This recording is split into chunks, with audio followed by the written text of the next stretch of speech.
Black Desert Online, from a Korean-based team of veteran developers, Pearl Abyss, recently had a closed beta, and I was lucky enough to get onto it. The game, for those who haven't heard about it, is an exceptionally detailed MMO with high attention to detail delivered on almost all points.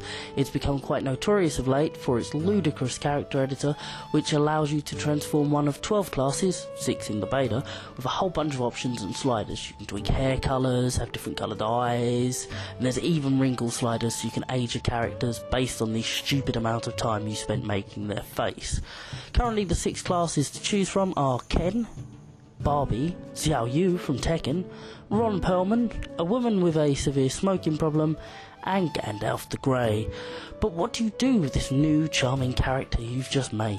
Quests. Quests for redheads, dwarves, reindeers, aging pop stars, this thing, and your spirit buddy, who the game makes pretty clear early on is probably the doom of all mankind and existence.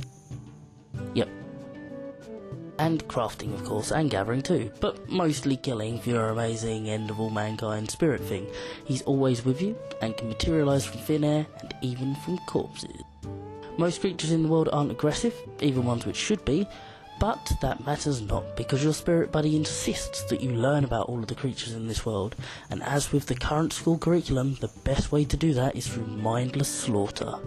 You'll learn about foxes, imps, innocent planty moss things, wolves, and even bears, basically bullying your way against enemies small or large, but almost definitely unsuspecting.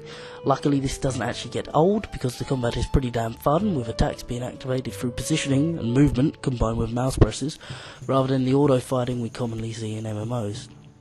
The game's world is beautiful and simplistic, masking the game's many features and mechanics excellently. Crafting, alchemy, a worker system, setting up trade routes, lore, loot management, as well as the fact that you can buy most buildings in the game and set up those trade routes with horses as caravans that you can combine into wagons when you're not learning about weasels and bushes. It is simply sheer, the amount you can do. It's enough to make you have to lie down.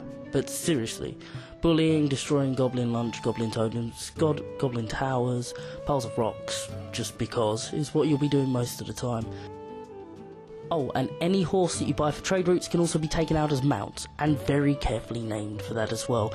For me, this spelt the end of using the auto-navigate function, as I went on adventures over hills, down ridiculous dead ends, and I learned that manuals don't float.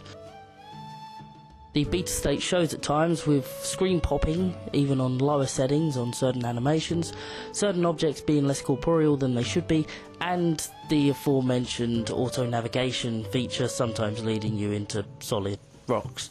But all of this is made up for by wicked boss fights, taunting peasant cat owners from horseback, and generally the amazing design. The game even features an extensive wiki to explain all of its many mechanics.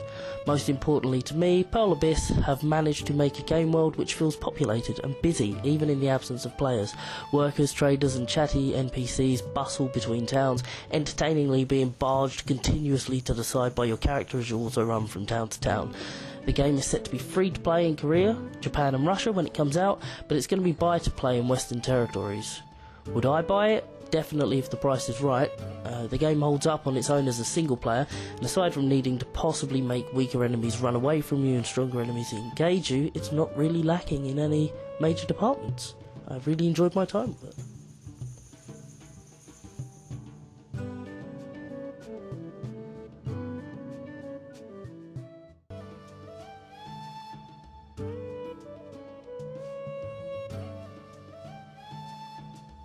Take a shortcut, Manny, that's what we'll do. We'll just cut through the water. What? Oh god. No.